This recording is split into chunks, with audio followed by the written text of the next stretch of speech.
नमोस्तु आचार्य। प्राची जैन कटनी मध्य प्रदेश से अपनी शंका रख रही हैं।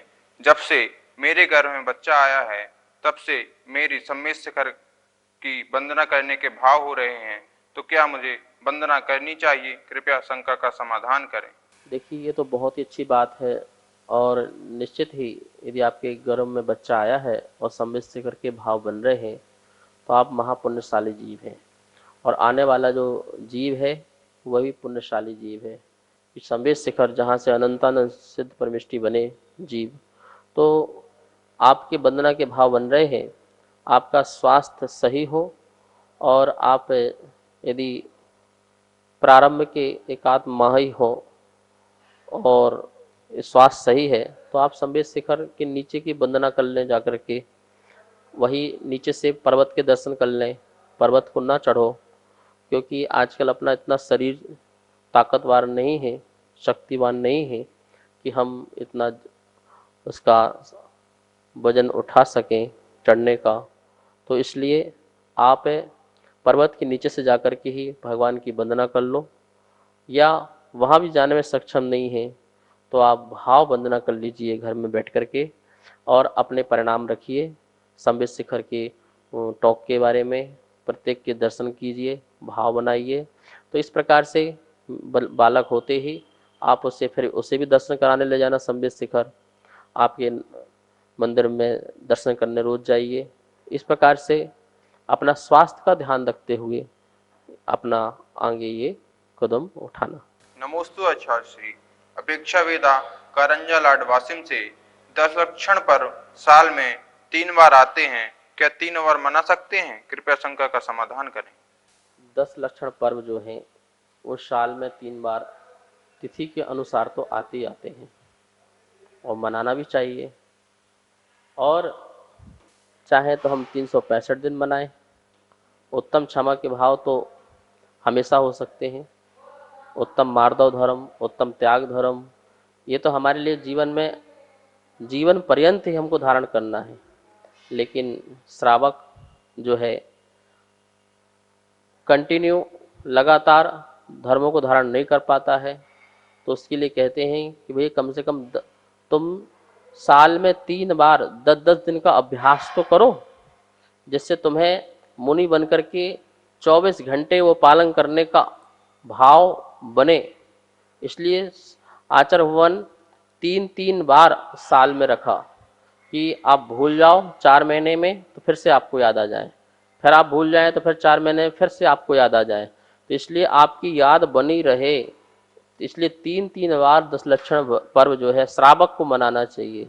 और मुनिराज तो उसे धारण ही करते हैं, तो उनका तो जीवन पर्यंत ही 10 लक्षण धर्म मनता है। नमोस्तु आचार्य। अरविंद कुमार फुस्केले भोपाल मध्य प्रदेश से अपनी शंका रख रहे हैं।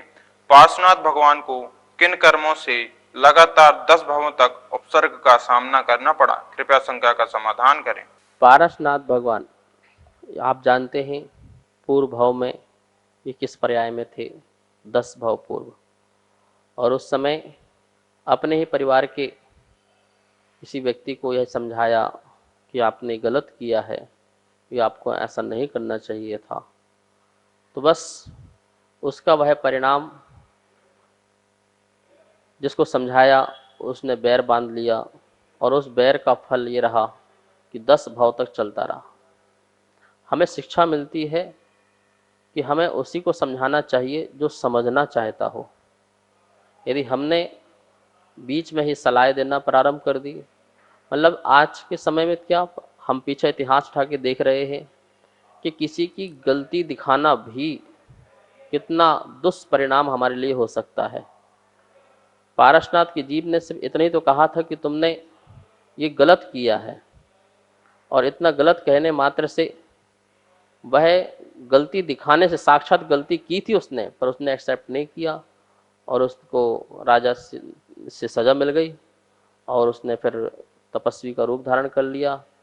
फिर पारसनाथ ने फिर क्षमा मांगने उससे गए तो उसने क्षमा नहीं किया, शिला पटक दी, और इस प्रकार से बैर चलता रहा।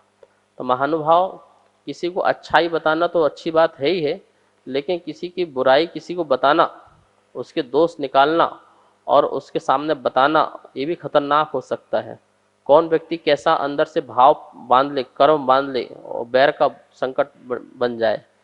तो इसलिए मौन साधना करें, अपना आत्म कल्याण करें, अपना आत्म उद्धार करें, और जो समझना चाहता है उसे समझाएं, जो सुनना चाहता है उसे सुनाएं, अन्यथा मौन रह के अपनी साधना करें।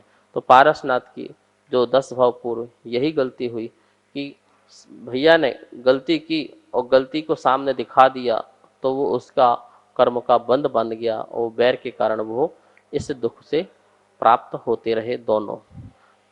पारसनाथ तो हर भाव समता धारण करते रहे, लेकिन कमठ दुखी होता रहा हर भाव तक। नमोस्तु आचार्य श्री। दीपक अभय दरियापुरकर नागपुर महाराष्ट्र से अपनी शंका रख रहे हैं, तीर्थंकर भगवान का शासन काल कब से शुरू होता है? तीर्थंकरों का जो शासन है, एक तीर्थंकर से दूसरे तीर्थंकर तक जो शासन चलता है वह कैसे चलता है?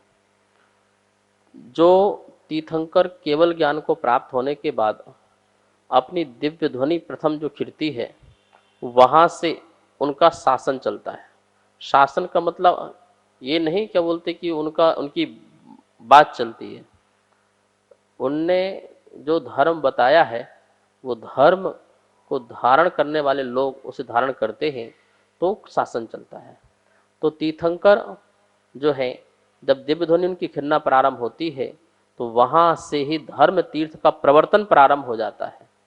और जहां से धर्म तीर्थ का प्रवर्तन प्रारंभ हो जाता है, वहां से ही उनका शासन प्रारंभ हो जाता है। जब तक दूसरे तीर्थंकर का जन्म होकर के केवलत्व को प्राप्त होकर के दिव्य ध्वनि न खिरे, तब तक पीछे वाले तीर्थंकर का ही शासन चलता है।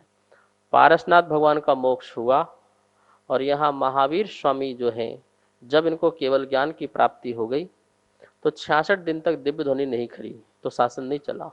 लेकिन जब दिव्य ध्वनि जब खिरना प्रारंभ हुई, तो महावीर स्वामी का शासन, जिसे बोलते हैं वीर शासन जयंती, बोलते हैं ना वीर शासन जयंती, वीर महावीर भगवान की शासन जहाँ से प्रारंभ हुई उसकी अपन जयंती भी मनाते हैं। तो इस प्रकार से शासन वहां से चलता है। नमोस्तु आचार्य श्री।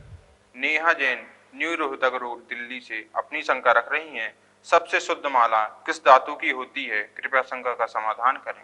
धातुओं में एक अपनी व्यवस्था होती है घनत्व की। तो जिसका जितना ज़्यादा घनत्व घन रूप में है, वो धातु उतनी ही शुद्ध होती है। एल्युमिनियम हल्का होता है, उससे फिर थोड़ा सा लोहा, फिर लोहे से भी थोड़ा अच्छा पीतल, पीतल से भी और अच्छा ताम्र का तांबा, और तांबा से भी अच्छा चांदी, और चांदी से भी ज़्यादा ठोस स्वर्ण होता है। सबसे ज़्यादा धातु में ठोस और घनत्व जिसमें होता है वह स्वर्ण में होता है। इसलिए उत्कृष्ट धातु जो है वह स्वर्ण है। तो स्वर्ण आदि की माला, स्वर्ण के झारी, स्वर्ण का सिंहासन, स्वर्ण का कलश, स्वर्ण के बर्तन पूजा पाठ के, इसी प्रकार से स्वर्ण की माला, ये सभी जो हैं उत्तम धातु की हैं। और ऐसे उत्तम धातु से बने हुए वस्तुओं से पूजा पाठ करना, अभिषेक करना, माला आदि करना उत्कृष्ट है। तो सोने के कलशों से अभिषेक, सोने के दीपक से भगवान की आरती उतारना, सोने के बर्तनों से भगवान की पूजा करना, ये सभी उत्तम धातु है ये वाली। इसलिए स्वर्ण धातु ही सबसे उत्कृष्ट और उत्तम धातु है। सभी को सादर जय जिनेन्द्र। हमारे पास तत्वार्थ सूत्र के प्रथम अध्याय की पुस्तक छपकर आ चुकी है, जिसमें चित्रों और स्लाइडों के माध्यम से सरलीकरण करके अर्थ समझाया हुआ है, जो आचार्य श्री के श्रीमुख से समझाया गया है। और जो भी महानुभाव इस तत्वार्थ सूत्र की प्रथम अध्याय की पुस्तक को मंगवाना चाहते हैं एवं द्वितीय एवं तृतीय अध्याय की पुस्तकों को छपवाना चाहते हैं, वो नीचे दिए गए नंबर पर संपर्क करें। एवं जो भी पुण्यार्जक बनना चाहते हैं वो भी नीचे दिए गए नंबरों पर संपर्क करें। धन्यवाद। जय जिनेन्द्र।